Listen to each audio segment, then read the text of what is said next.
I am so damn tired of trying to see it from the other side, of trying to discuss nuance while they paint us and our candidates with the broadest of hateful brushes.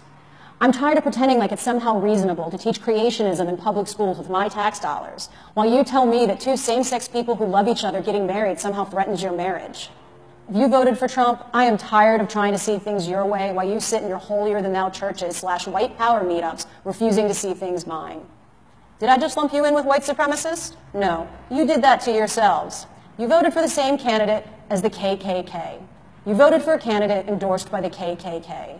For the rest of your life, you have to know that you voted the same way as the KKK. Does that feel good to you? Here's a hint. It really shouldn't, especially if you call yourself a Christian. I'm tired of pussyfooting around what offends your morals while couching what offends mine, because racism and homophobia and misogyny and xenophobia offend mine. Let me say it right here. If you voted for Trump, I do think you're a racist. I do think you're homophobic. I do think you're a misogynist. Racism and homophobia and misogyny are all a spectrum, and you're on it. Don't like getting painted with the broad brush of racism? Now you know what it feels like when you get told that you want to rip a baby out of a mother's womb at 9 months, when that's not what happens. That's never what happens. I tried to be polite, but now I just don't give a damn, because let's be honest, we don't live in polite America anymore. We live in grab 'em by the pussy America now. So thank you for that. Being polite was exhausting. And don't come at me with how you just didn't like Hillary. This was bigger than Hillary. This wasn't your standard, I just want lower taxes and smaller government Republican. We had Germans warning us that this guy was scary.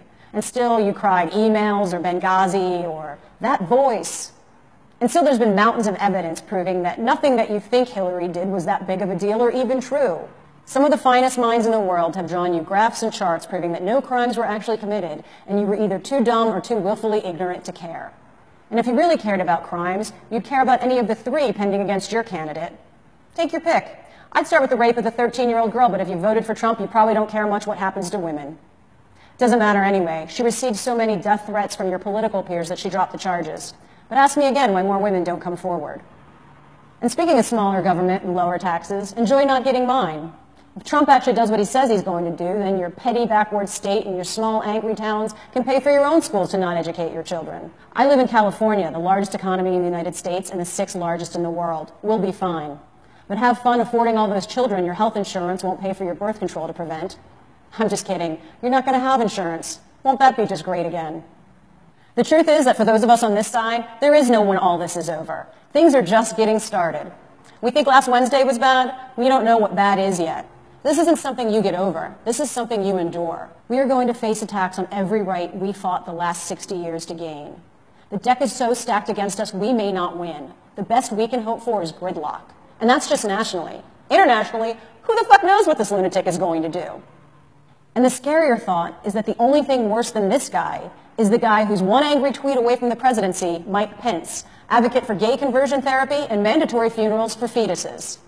So now's the time you might want to see things from my side. Because if we're all going to have to be friends after this, imagine me having to be polite and respect your vote to take away my rights and freedoms and those of my friends while we fight desperately to try to hang on to them. Because that is what you did.